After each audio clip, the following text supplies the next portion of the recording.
Just have at it. What's your issue? If I have to see Stanek in the 8th inning in a clutch situation, I will lose my mind. I mean, first of all, I can't stand looking at the guy. Second of all, Yeah.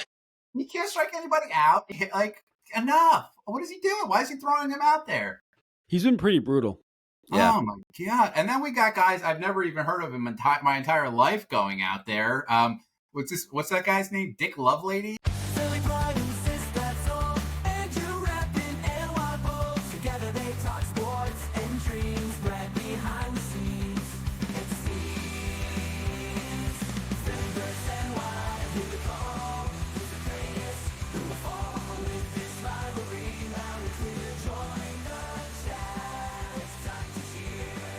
Sports and culture all in one. Catch the fire, feel the fun. Andrew Sistad, Brad unite. Philly and Y in the spotlight.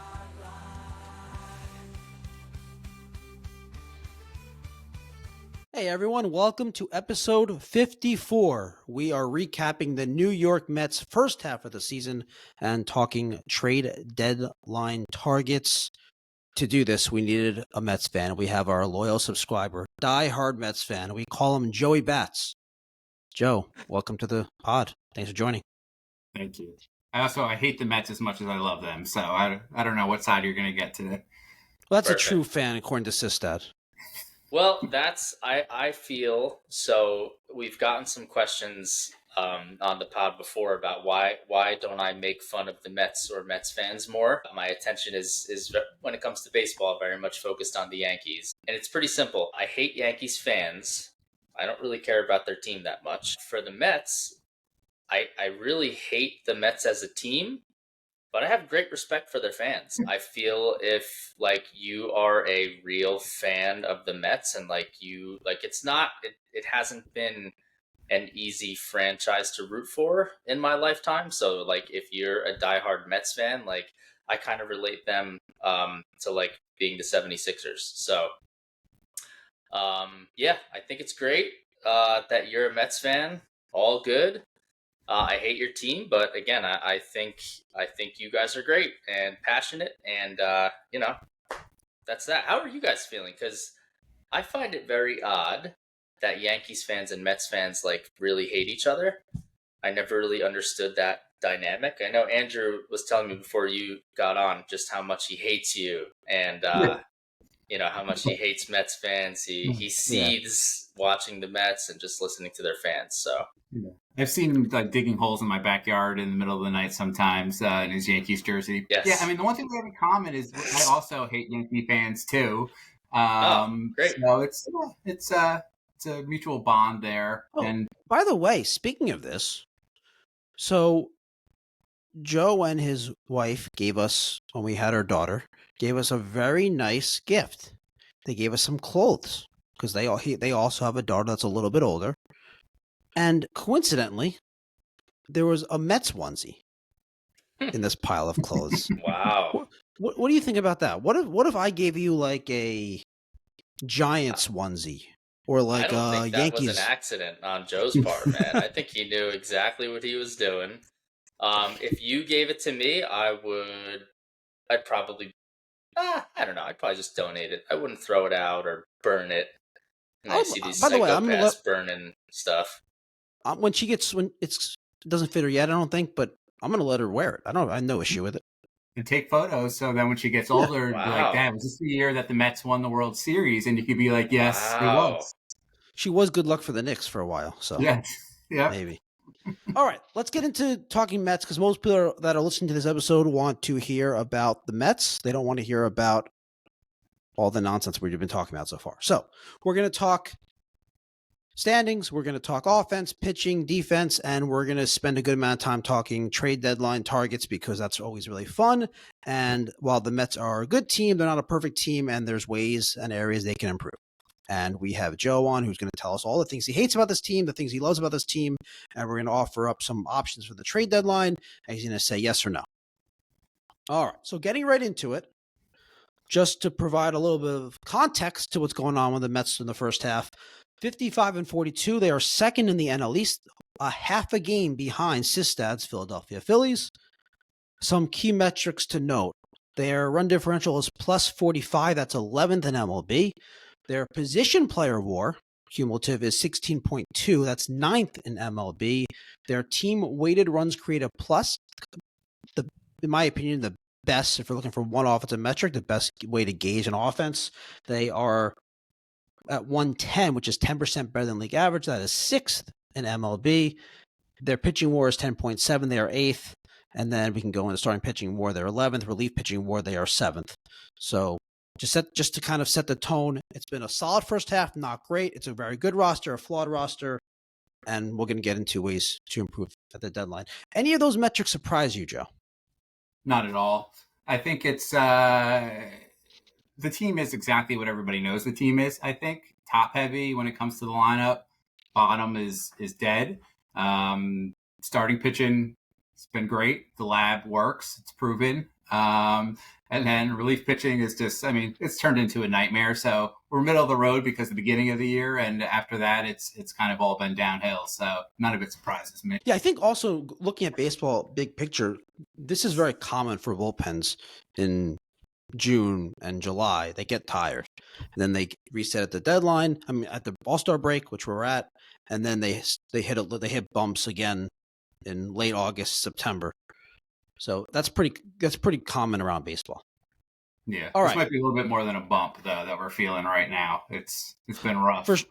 It is more than a bump. I agree. It's a lot of usage, and we're gonna get to that. So first half Are the performance. relievers allowed in the lab? I mean, what's going on? Why is the lab only beneficial for starting pitchers? Probably because it's made up. You know, I never thought of that point, but it's you know, I have no argument to that. So well done. So offense, let's just assess the offense. Joe, you said top heavy. I think that says it all. Obviously Soto, Lindor, Pete has been incredible this year. McNeil's been very good, but the performance from Alvarez in the catching position, the offense from the center field position, the offense from the third base position. I know Vientos had a really good weekend, but Vientos has had a bad season. Baty struggled. So they have struggled outside of really Nimmo, Pete, Soto, and Lindor. And McNeil's been actually pretty good, but he missed a good stretch, and I don't know how much people really believe in McNeil at this point. Yeah, I mean, Jeff's up and down. Like one year he's amazing. The next year you don't want him on your team. But you said it exactly. Nimmo's been, I think, a nice surprise because even though he has the potential to be great, he sometimes isn't.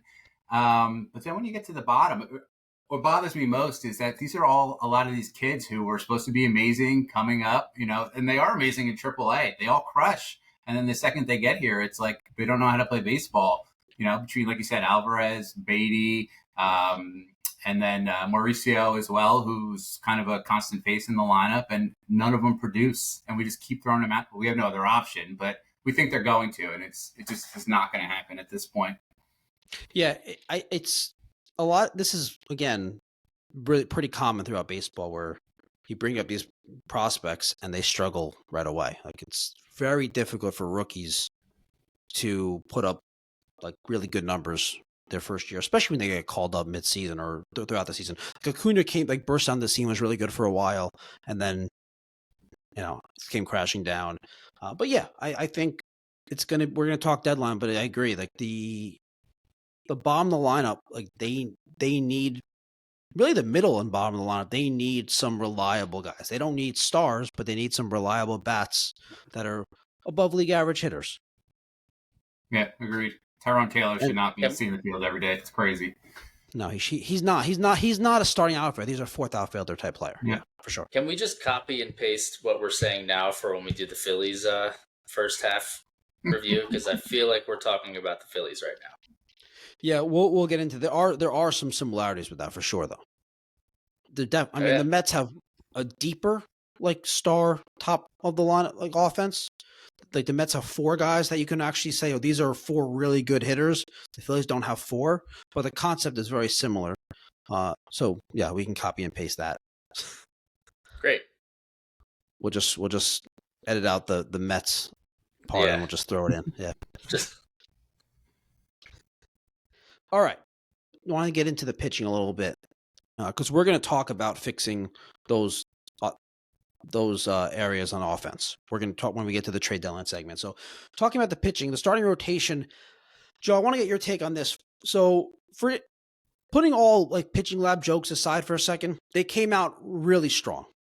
The starting pitching was great. David Peterson all season has been awesome. Senga came out really strong. Clay Holmes was really good. They've had pretty. I mean, Canning has contributed in a positive way. They've had really good starting pitching. It hit a big bump about maybe in June, right? Early June, and Senga was hurt. That had a big impact. He just came back, had his first start over the weekend. It went 4 innings.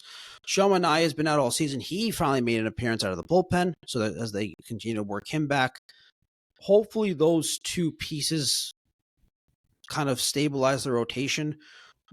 But talk about how you feel about the rotation at this point. Like with Peterson being as great as he is, or as great as he's been, Senga back, Manaea being worked back, and then Blackburn's been bad. Montas has been bad. I know he had a good start his last start out, and then Canning. How do you feel about the rotation overall? Yeah, I mean, I'll start by saying every time I hear the word Blackburn, it just like sets off a trigger. I get a little twitch. Same thing as Lucas Duda. I don't want to hear their names ever. Lucas Duda. Yeah, my least favorite, second least favorite Met to Blackburn. But I love the rotation. I do. It's just crazy how these past couple of years they throw guys out there and they just continue to perform. I mean, McGill has been real solid, like you said. Canning before he got hurt. I forgot to mention McGill. Yep. Yeah, I mean Canning obviously had some bumps there, but more than you could possibly ask for. And then with all these injuries too, Manaea coming back, even Frankie Montas. I know he was brutal, before he came up there. But he's had 2 solid games, one real rough one. I mean, we have 5 starters who are, I think, are all Montas is borderline, but the rest are all solid starters. And crazy to say, potentially 2 aces. I mean, it's hard to argue. Senga and Peterson are not close to being aces right now. And Peterson is. He's making a face. He's making a face. Well, let me ask you this. So you don't feel like. Again, I don't want to get too much into the trade deadline segment now, but you don't feel like starting pitching is a priority. We can use a middle starter there, without a doubt. You could use one, but but you don't feel like it's a priority. You feel very comfortable with I'll put it third on the list. Third on the list of priorities. Third on the list. Okay. Yeah. So I sort of agree with your assessment about the starting pitching. And the reason the face was this is because part of being an ace isn't just going 5 innings and giving up 1 run. So, and when you look at their starting pitching ERA minus, that's adjusted ERA. So that's 86. That's 14% better than league average. That's 6 in baseball. That's really good. But you look at starting pitching WAR, and they're 11th in MLB. And the reason is because they don't have guys that go deep in games. Clay Holmes does not go deep. Senga does not typically go deep. Manaea coming off the injury can't be trusted to go deep. David Peterson's not a guy that goes deep. They just don't have guys that go deep in games. So when you talk about the bullpen struggling, I think there's an impact there. Starters don't go deep. The relievers get tired. 2 months into the season, they start struggling. Well, I think there's a correlation to that. So I do really think that while they're good in small doses, in order to, and we'll get into this more, I think I think they could really use someone who you can send out there expecting 6 innings, 7 innings. I think that is to have your number 1 guy, or at least your number 2 guy, have that reliable guy that gives the bullpen a little bit of a rest, a little bit of breather, and kind of resets everything. And because again, I do think there's a correlation between starting pitchers not going deep in games and the bullpen getting tired and struggle. Yeah. I mean, this has been the Mets for the past probably like 10 years. Is they don't have pitchers that go past like 5 innings. Their pitch counts are always high. And amazingly, the other team, whoever we're playing, pitchers always go like 7, 8 innings every time because, I mean, we swing at everything. I still feel like we're talking about the Phillies here, but what are you talking about? The Phillies have Zach Wheeler, who goes like 7 innings regularly. Well, he said that swings at everything. So Yeah. Oh, hitters that swing at everything. Okay. Yeah, Yes. we don't eat up innings. We never have, and God forbid our pitchers get to the 90 pitch mark, they're getting pulled. They give up one hit, they're getting pulled, and I don't want to jump to the bullpen yet. We'll get there, I know that, and then Yeah, all we'll hell get there breaks next. loose. Oh well, let's jump to the bullpen now. You just have at it. What's your issue? Where do I start?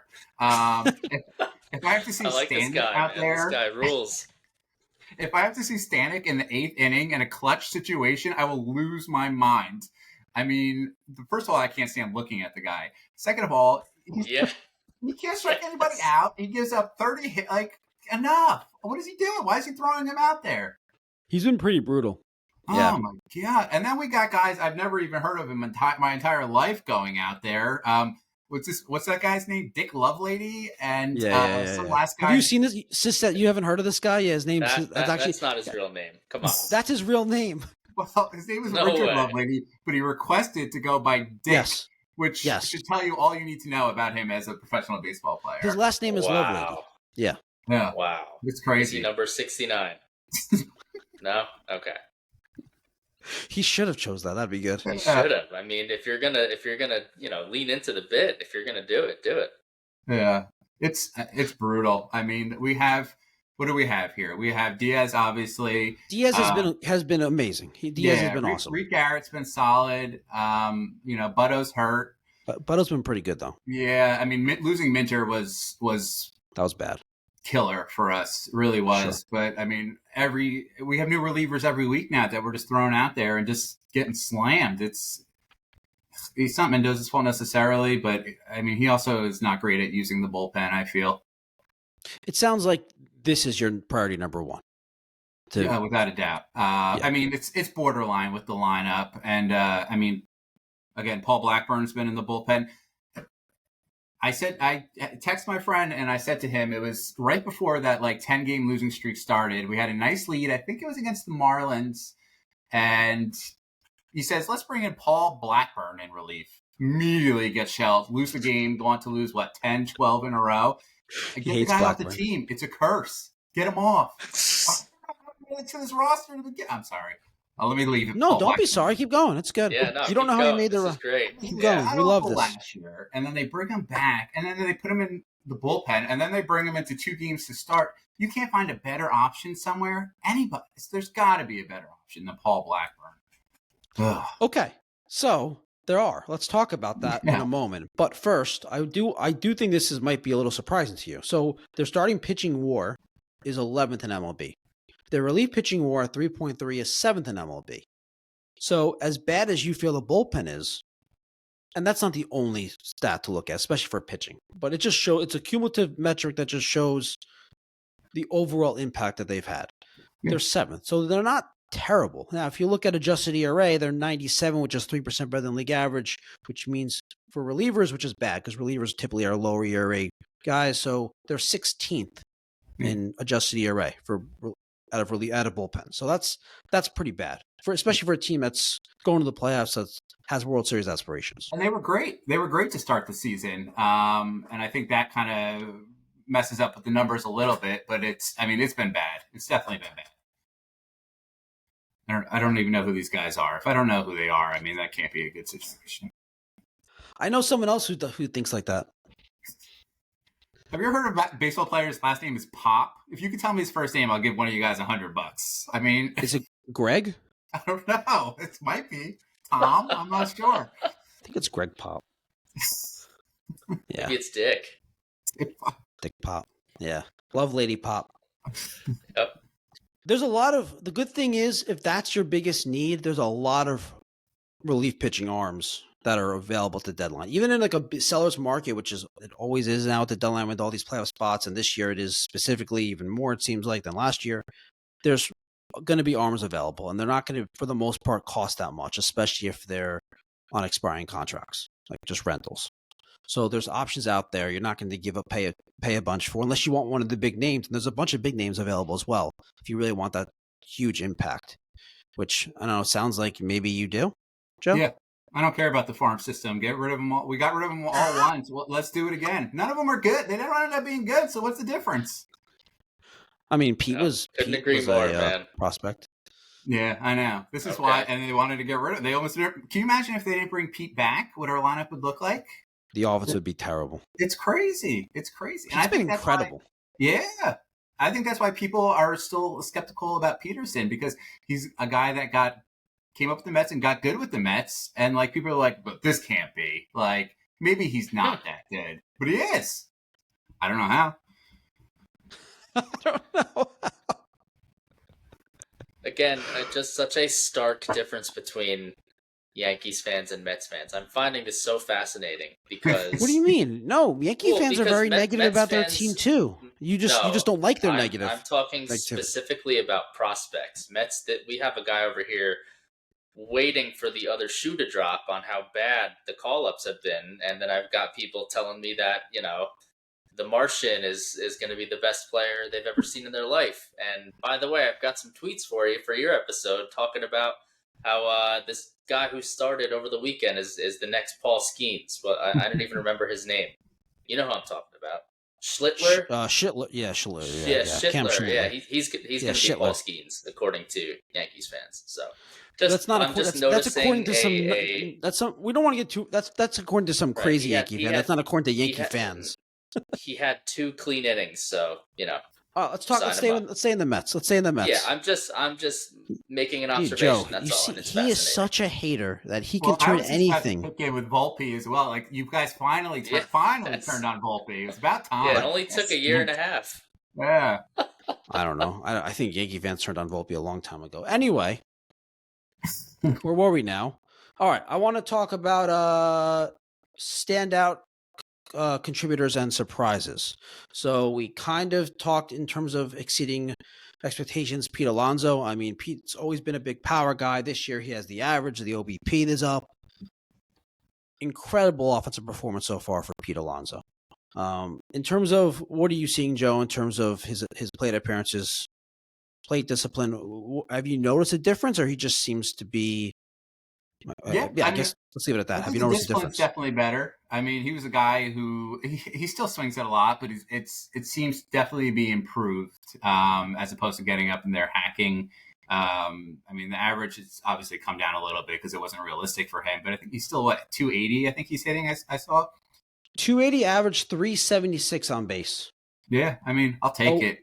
A 156 WRC plus. That's pretty incredible. Yeah, and I mean, it's definitely going to come down more. I mean, the way he started was crazy, but he's giving us more than I think anybody else we could have brought in there in that spot, and keeping him is big for the team. Nobody wants to lose him, Yeah, I mean, if you just look at where his just average and OBP recent years. Now this year again, 280 average, 376 OBP. Last year 240, 329. Before that 217, 318. 271, 352. 262, 344. Like he is significantly outperforming while keeping the power. It's not like his power's dropping. He has 21 homers. Yeah. And we need it because if he wasn't doing it, I don't know who's doing it after him. So, I mean, they've really been carrying the team at the top of the order. And I don't know. We need to make some trades. All right. So we have Pete. Obviously, we talked about David Peterson. He's been phenomenal. Definitely exceeded expectations. Anyone else come to mind for you in terms of exceeding? Yeah, How about the opposite end? Underwhelmed. You know what? It just goes back to the kids. I was expecting something from somebody. Alvarez? Alvarez, I don't want to say yes because the truth is I've seen him too many times and guy swings at anything. It's anything and everything. And like, it's crazy. He gets sent back down. He hits a home run in 3 games straight. The potential's there, but I guess it's disappointing. Baty's somebody also disappointing. Vientos, I'm not giving up on him yet. He had too good of a year last year. I was big on Mauricio too. I mean, he's been out for a while with injury, but when he last played, the guy was hitting. And again, our starting pitching, I could say all of them have impressed me. McGill has been the biggest one. I was his biggest naysayer, I think, around, and he's been solid. It's guys like that we need to kind of start every fifth game and put forth a decent performance to give us a chance. So Yeah, I just wanted to look up. I wanted to look up Alvarez's some of his metrics, but yeah, you're right. I mean, his chase percentage isn't. It's all so bad. I mean, his chase, his whiff, his K percentage, it's all bad. Yeah, it's terrible. I mean, So just watch the guy. You can't. He just hacks. It's maddening because he's got the power, obviously, but he's yeah, just for sure. he hasn't put it together. I don't know if it's I don't take a lot of I don't put much into like hitting coaches and stuff like that, but I mean maybe something they need there. You don't think there's a hitting lab? That's not a thing. It's just a pitching lab. I There's no- read my mind. They got to invest in the hitting lab, dude. like you got an eye or you don't have an eye for the ball, but I don't know why is there. I guess the competition is just too big of a change. But AAA is amazing. You don't think you can develop plate discipline? I think you can, but I think that when you look that bad, it's let another team figure it out. See what we can get and let another team decide that for you. Because I don't want to sit around for 3, 4, 5 more years and be like, well, I guess he's not going to come around. I feel like we do that year after year. So you believe in Vientos' big picture, or you believe in him specifically for the rest of the season? Yeah, I think maybe I'm just living off of last year, but I think that you got to give him more time. He showed too much last year to say, let's throw him away and fill we have another need here. No, but what do you want them to just run him out every day as a third baseman going forward? Do you want them to try to get a third baseman? Like, what do you think? No, you start doing that, and then you put him on the bench to come off every few games, and it's just like I feel like that's never going to get you better. Let him play it out, and see what he can do. It's fill some other big needs, and then if you got Vientos hitting 6 or 7, then you're saying, hey, like if he gives us a little bit of last year, that's a win. Okay, I think that's fair.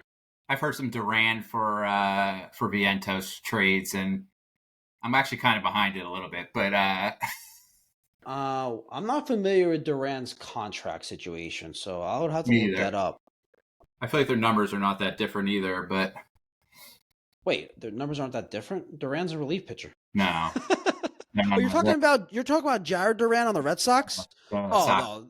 There's no chance the Red Sox would do that. There's no chance. Duran was an MVP finalist last year. Like, not. I don't know. Maybe I heard some wrong. He had MVP votes. MVP? No, he had MVP votes last year. Really? Yeah. Yeah, there's no way. I thought you were talking about Johan Duran, the reliever on the Twins. Yeah, the closer I'll take him too. But yeah, no. Jaron Duran on the Red Sox, he's actually struggled this year as well. I mean, he's been much better than Vientos, though. But last year, he had his Fangraphs score was 7, which is like bordering on that's superstar level. So yeah, no, I don't think the Red Sox would do that. But sorry, I shot it down. Way to shut him down, man. Yeah, they're also. Let's talk trade deadline targets though. And since that some of these are going to be names that we're going to go over for the Phillies episode as well. Okay. Like you said, you can copy and paste some of the issues. Yeah, well, they have similar needs, so have at it. All right, I know, Joe, it's not one of your top 2 priorities. I think you called it number 3, starting pitching. Right? Offense, bullpen are the clear top 2 for you, and then starting pitching would be a third. I'm going to throw some names out anyway, though. These are pretty high-end guys. I'll throw out 2 specifically that I think there's a good chance they're going to be moved. Relatively good chance. One is Mitch Keller on the Pirates. I don't know how familiar you are. Very familiar. Definitely. Right. He would be like a perfect situation, I think, for us. I think his guy's going to eat innings, put him in the middle of the rotation, throw him out there, and he's going to do his job. I don't think we need a star. I think just somebody like him. So I agree completely. So Mitch Keller. Now this is the quality starts. Are you guys familiar with quality starts? 6 innings. It's a minimum of 6 innings, no more than 3 runs. He has 14 this season. So we're talking about a guy who goes minimum of 6 innings and gives you 3 runs or less. consistently, and his ERA is 3.48, 1.14 WHIP. So I think someone like that, you don't need some crazy dominant ace, big name ace, but a guy who's going to consistently give you 6 innings, 7 innings, and you can rely on. I think that'd be really good for this specific rotation and for this team. So I think because the Pirates are an absolute disaster, he is available. Now, I have no idea what he's available for. This is a big time sellers market. I don't know. I know you're not worried, Joe, about giving up prospects, but or you money. do. But you'll acknowledge that the Mets front office isn't going to operate in a way where we're just going to give away. We're going to overpay and give up any amount of prospects to get Mitch Keller, right? They're going to have a line where no, we're not going to do this. This is too much for this pitcher. This is the only thing that I miss about the old regime, like they'll just do all the dumbest shit in the world and pay for it later. And all of a sudden we got smart and I'm just like, well, let's not get too smart. When you say the old regime, you're talking about the old ownership regime or the old general manager regime? Yes. The Bernie Madoff regime. Yes. Okay. Yes. All right. Okay. I thought you were talking about why am I blanking on the guy's name? The agent turned Mets general manager. Why am I blanking on his name? The Van Wagenen. Yes, I forgot about him. Yeah. He was the worst. Oh, he was horrible. Yeah. So bad. Okay. How about this is a little bit of a higher end starter, Joe Ryan on the Twins. Yeah. He's got to be a little older now. I don't.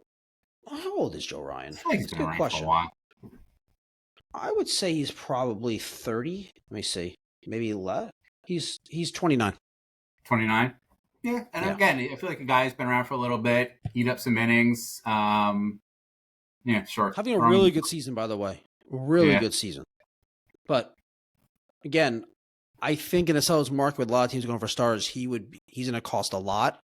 And I don't think the Mets are there's a lot of teams that are desperate for like a high-end starting pitcher at this deadline. The Mets aren't desperate for that kind of starter. So I don't know if he's a great fit, but in terms of a huge impact to that rotation, he's a name that I think has to be considered. Yep. Other than that, I think, we can go into a lot of starters, but there's a lot of back-end starters that are available.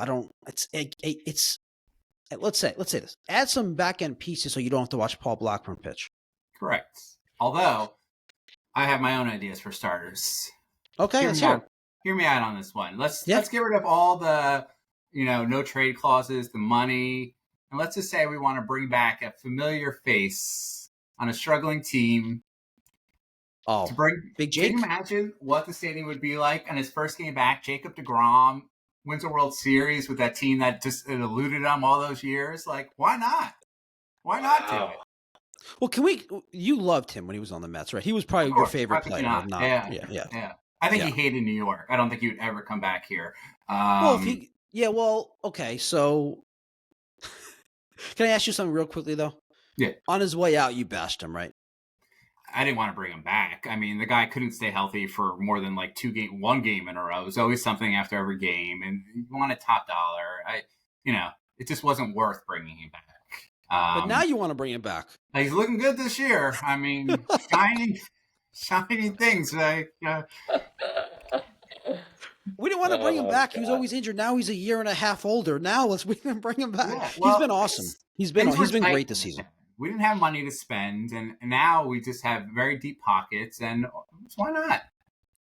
Look, if you can get DeGrom, well, why not? Of course not. I don't think he's the profile of the pitcher you'd want to bring in because you'd want a guy that you can rely on, that you believe confidence is healthy, that's going to go deep in games consistently.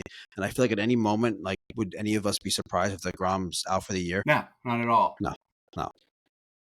Unfortunately, it's true. He's been awesome, though. Yeah. And on the other side of guys who are not performing well, I mean, what if your team wanted to bring in Sandy from the Marlins here? Is this something that you would consider, like with his being terrible this year? He's been better of late, but no, I wouldn't want him. Nah. All right. We could fix him, but I'm just saying. Well, you can fix anyone. Oh, God. Throw them in the lab. Yeah, Sandy in the lab, yeah. Except Blackburn. You can't fix Blackburn. Or Ryan, or Stanek. No, thank you. All right. Let's go to something that you said. Wait, did you have any other ideas for their starting pitching other than DeGrom? That's a fun one. What if they brought back the Dark Knight and Thor and just brought back the whole 2014 rotation? Well, I mean, Thor's begging to come. He's begging for anybody to take him. Harvey, I still have a hole in my heart from. I feel bad for that guy. Like probably one of the best pitchers in baseball, and just the arm fell apart. Blame Terry Collins. I don't know. Yeah, we had to blame someone. Lucas Duda. A guy had arm injuries. That was pre-lab. No, that was pre-lab. So if Duda could throw the ball to years home, before the lab, it would cut off like 2 innings, and we would have won the World Series. And he'd be pitching still. Yeah. All right. Bullpen upgrades. Lee Jansen. David Bednar. The other Duran, that's the one I thought you were talking about. Johan Duran. Yep. Felix Bautista of the Orioles. And then those are the big names. So if you want like this high leverage, big name, elite K guy, those are the options. If you want, we're not going to go down the list. There's probably about 30 relievers that are very good that would be an upgrade for the Mets bullpen. Yeah. I mean, realistically, I'll take any. I know Jansen. We were talking about on the radio the other day that he wants to be a closer. No way you're taking Diaz out. And these old closers always worry me a little bit, even though he's pitching great this year. Dude, if Jansen was traded to the Mets, I don't think he even would for a second think that he's closing over Edwin Diaz. Well, he's kind of delusional. Well, somebody on this podcast said that Diaz was not elite. Yes, before the season started. That was me. Yeah, that was. Wow. Did I say he was not? Did I say he was not elite, or did I question whether he was elite or not? I'm pretty sure he said he was not an elite closer. I listen. I pay attention to what you guys say. I think you said he was a total loser. Is I think what you said. It's pretty close, borderline. I think I actually spelled it out. I said he's a loser. LOSER. Yes, that's right. Over and over. Yeah, that sounds like me. I think I questioned whether he was elite based on and off years. But anyway. Based on stats that weren't elite. You need multiple closers. So somebody that's not going to pay a high price for that you could bring in a couple guys. And I know there's that guy from the Orioles as well, too. What's his name? Kittredge? Kittredge. Yeah. I feel like, there's also Yennier Cano from the Orioles. If the Orioles are selling, they have a couple pieces. Yeah. Yeah. Bring in a couple guys that aren't going to cost you an arm and a leg to eat up those middle innings. It would be nice to have an 8th inning guy. I don't trust Reed Garrett in the 8th inning. There's nobody I really trust in the 8th inning, and it's been a problem.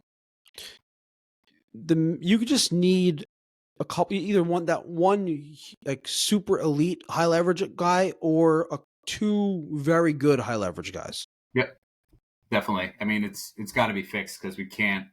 We got some guys injured. Butto's going to come back. Nunez was good, very good last year. He struggled at the beginning of this year, but it's better than what we have. Okay, how about let me ask you something for the playoffs? Because in the playoffs you don't use 5 stars. Right. Who in the current rotation do you foresee being the best fit out of the bullpen? I mean, you're starting Minaya, you're starting Peterson, you're starting Senga. McGill's definitely going to be a bullpen guy, I think. I don't think you want to throw Montas out there in the middle of a game if, it's close, because the guy is the recipe for disaster. He has trouble throwing strikes. Sometimes gets shelled. How about Canning? He's done, I think, for the year. Oh, he's done? I didn't see that. I didn't know. I thought he was coming back. I think he tore his Achilles, I think it was, or something. But yeah, I'm pretty sure he's done for the year. Oh, I thought he was coming back. I missed that. Okay. Yeah. So it's, McGill's probably going to be your best bet. Just to his brother's a closer. Oh yeah, I would trade them. So yeah, I don't know. It's they have some arms in the minor league, couple that I think are close, but that's a crapshoot too. So you're gonna have to bring somebody in. Okay. The bullpen needs to be addressed at the deadline from the outside. Exactly. Yeah. Okay. Offense.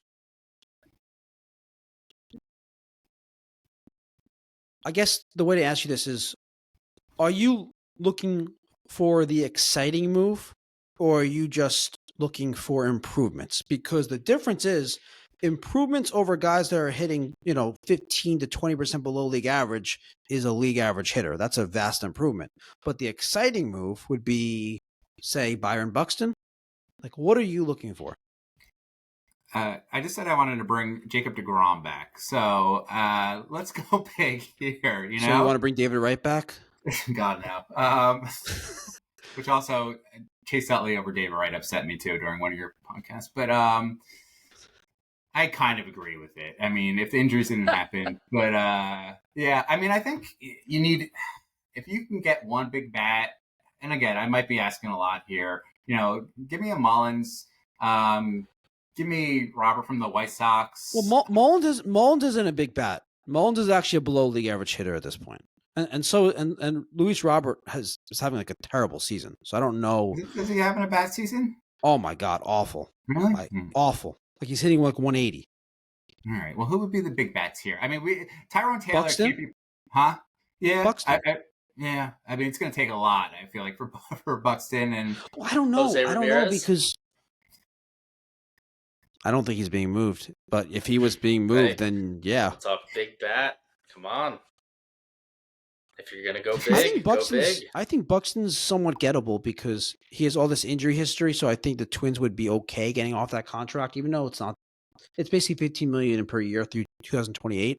But he's a guy who's finally having a healthy season. He's been great. I don't know how much it would take. I don't even know if they're for sure trading him. But yeah, I mean, if for some reason J-Ram was being traded, then I guess then Vientos has to go be optioned down or come off the bench. Yeah, I mean, we have a lot of holes in our lineup, and obviously we're not going to fill all of them. But I think with the top three you have, if you can get another two solid guys in that lineup, then you know the bottom two, bottom three, they could do the job. And they're going to bring Alvarez back up at some point because I think you have to. I don't know. If you could find a taker for any of these young kids that we have in the major leagues right now, I think. This isn't the time to trade those guys, though. Unless you're getting like, there's no value in trading those guys right now. Well, that's my point. I don't think there's ever going to be because I don't think they're ever going to be good. I don't think they never have been good in the major leagues. Well, who you're talking about? Who you're talking about? Like Baty and Alvarez? Baty, Alvarez, Mauricio to an extent. Well, Mauricio's has barely had a chance in the major, so I don't know if he would. Like, he's been a very small sample size. Big enough for me. And then I feel like I like Acuna. I do. I feel like he started off great. You were talking about him for Rookie of the Year, which is obviously a little crazy, but had a small slump, and then that was it. I mean, they were playing Jared Young over him. Like a lot of weird choices just to give up on him so early, but keep throwing these other guys out there every single day. I don't get it. But we have just too many loose ends at the bottom that just continue to not put up. And then when our top guys struggle, we're getting 2 hits a game, and then our relief gets really worn down because they have to come in and try to keep a close game close. So it's top goes downhill. Yeah. All right. Let's talk outlook for second half of the season. Now, for everyone that wants to, I know people are going to say it. Yes, we understand that this isn't really the first half, like midway point. People like to point that out. Do people really say that? Really? They're like, yeah, it's not really. They're 100 games in. Oh, yeah. Oh my God. Yeah. Get a life. if you think that way, then think differently. So, outlook for the second half, the official or unofficial second half. So, Joe, what's your expectations? Do you expect this team to go to the World Series and win a World Series? What are you thinking? Yeah. Yeah, I do. I think that they will make enough changes to be able to do that. And then I just look around the league. I look in the American League, I don't even worry about because it's just second rate, really. So National League is going to be the biggest problem. It is. Yeah. I'm not like the Tigers they're the big concern. I'm not worried about the Tigers. So it really comes down to, you look at our division, the Braves obviously are just a beaten down ship there. The Phillies, you look at them on paper and you're like, wow, like that's a concerning team. But then in person, I don't worry too much. And then it comes down to the Dodgers. And listen, get in a series with the Dodgers. We played them well last year. If we're healthy, we make a few moves. I don't think there's any reason that we can't beat the Dodgers. I think I can give you reasons why you can't beat the Dodgers, but I do think in a playoff series, like it wouldn't be surprising to me if the Mets beat the Dodgers. But I can definitely give you a bunch of reasons why I believe the Dodgers would win that series. Oh, yeah. If I was a Dodgers fan, I'd say we're 100% winning the World Series again. But there's a chance. If I had a bet on it, I wouldn't bet on them. But I think outside of the Dodgers, I think that they're one of those top 3 teams that can definitely do it. I agree. I don't think that other than the Dodgers, that there's a team that I would say is clearly better than the Mets and the rest of baseball. Yeah, they're in there. Realistically, group, all talking aside, the Phillies are probably maybe the other big concern. I feel like we would have in the NL. Yeah. No, I agree. I wouldn't be too concerned about them, but thank you. I get frustrated watching the Phillies. I'm like, why is this team not crushing? Why are they not dominating teams? And I don't get it either. But I'm happy about it. Yep, it's the same old stuff.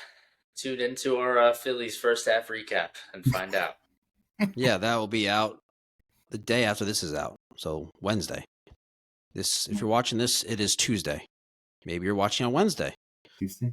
Maybe you're watching Thursday. Call my family and friends and call my family. So for what it's worth, I totally agree with you guys. I firmly think that the Mets will win the division.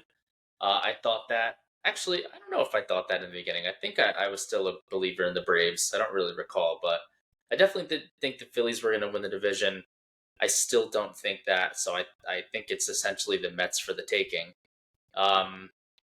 And if I were them, I didn't really chime in on that segment, but if I were them, like I would just like league average bat to me, like sounds amazing. Like I wish the Phillies had a couple of league average bats at the bottom of their lineup. Like I just think it stretches things out so much more. It makes, it puts so much stress on the opposing team's pitching.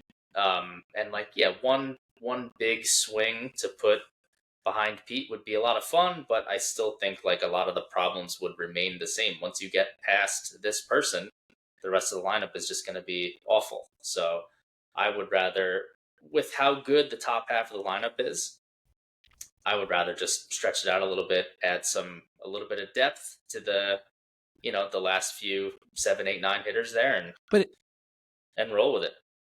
Here's the thing about that is I see what you're saying, but when you actually think a little bit through it a little bit more, and you say, well, where are we looking? Where are we looking and willing to make a change?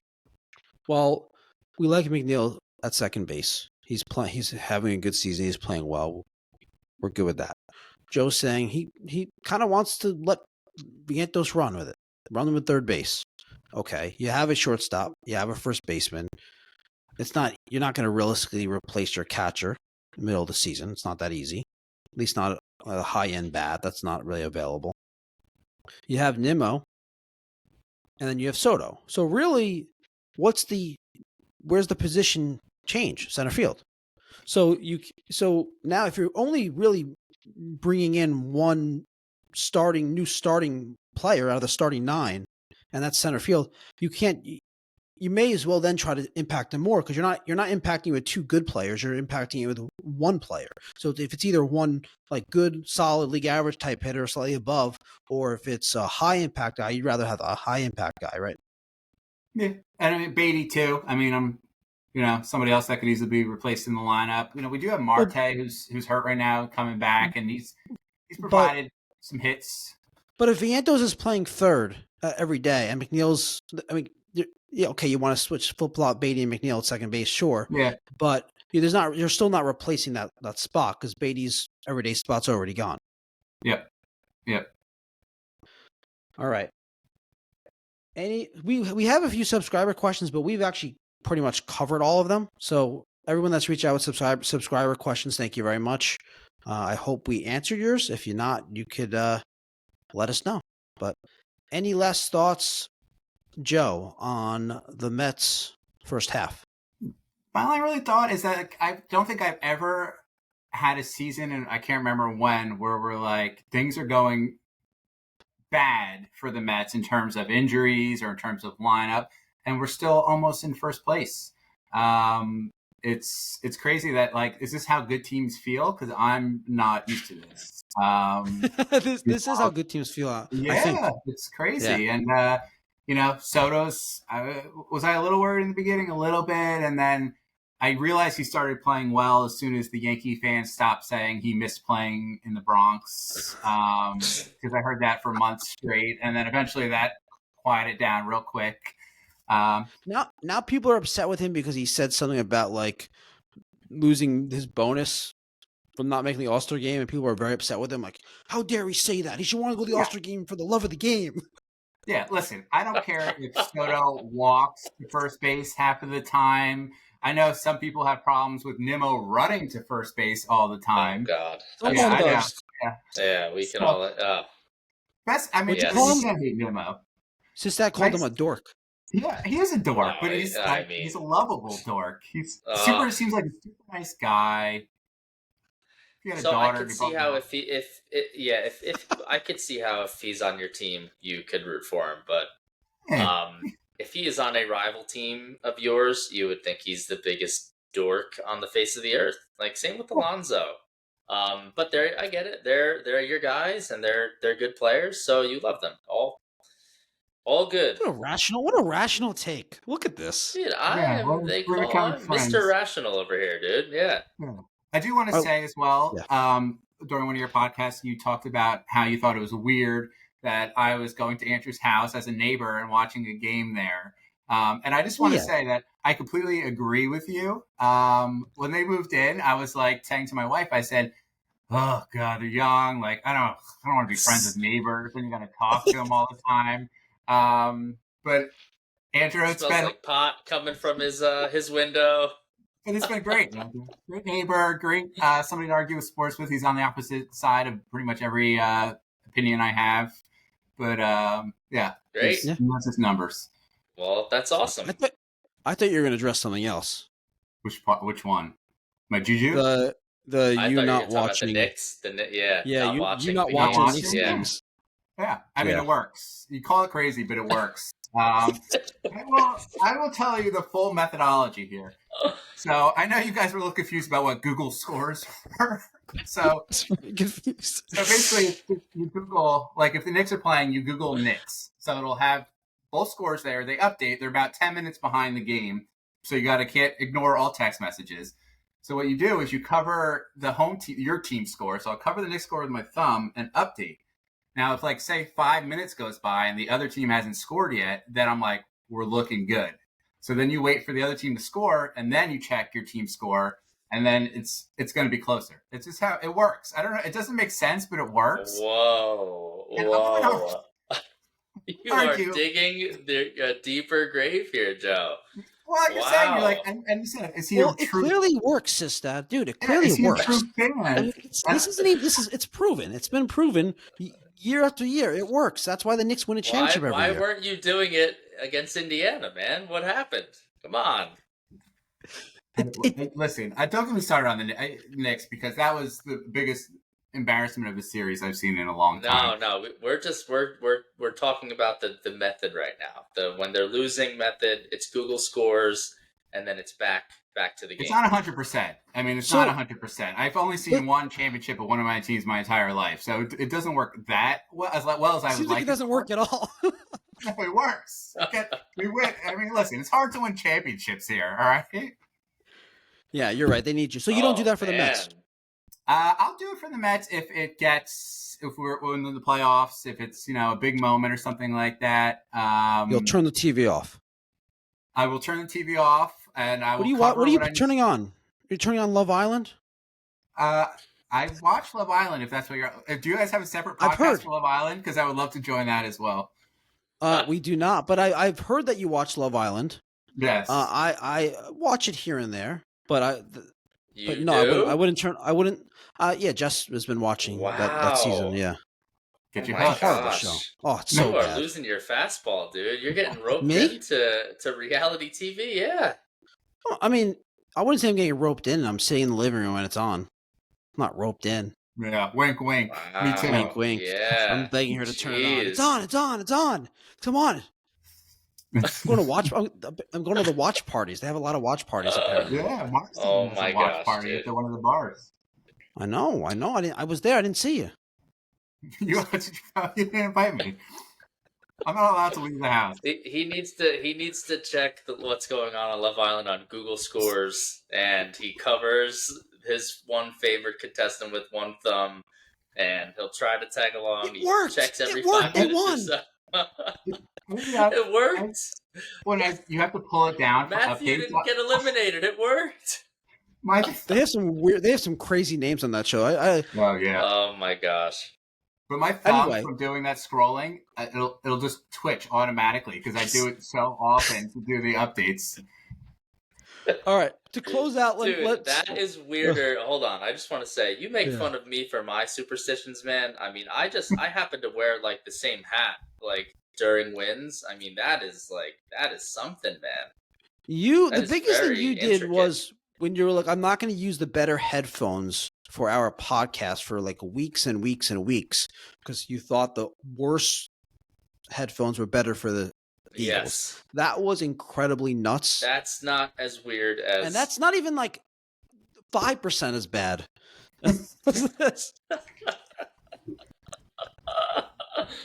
Oh, that is great. Oh man. That's so all right. good. To close out, I just want to give you some Fangraphs odds to win the division. You guys want to give a guess what Fangraphs has the percentage chance for the Mets to win the division? Give me your guess. Sistat first. I'll say 65%. Joe? It's got to be close, a little over 50, maybe. I'd say maybe 55%. 41.3%. Whoa. To What? make playoffs. Joe, give me your guess first. Since Sistat's drinking water. It's got to be around at least 70%. Sistat? To make playoffs. Yeah, I'd say probably around 75%. 85.4%. So Fangraphs thinks playoffs, almost definitely. Division, That is interesting. 41%. Like- I mean, we're a mess right now. I guess it makes sense. to win the World Series. Joe, what's your guess? Got to be somewhere probably around 20%, maybe not even. That's I'd really say high. 6%. That's accurate. 6.6%. 20%. Dude, the Dodgers aren't even 20%. It's all right. I put you on the spot. It's okay. All right. That's it. We recapped the Mets. We talked deadline. We gave you the percentages. We talked some Joe fan weirdness, and we talked some Love Island somehow. So we covered it all. Everyone, thanks for tuning in. Please give us a like. If you like the video, please subscribe. We'll see you next time. Philly pride insists that's all. Andrew rapping and Wild Bulls. Together they talk sports and dreams. Right behind the scenes. It seems. Philly versus NY. Hear the call. Who's the greatest? Who will fall with this rivalry? Loud and clear. Join the chat. It's time to cheer. Sports and culture all in one. Catch the fire, feel the fun. Andrew, Sis, that Brad unite. Philly and Y in the spot.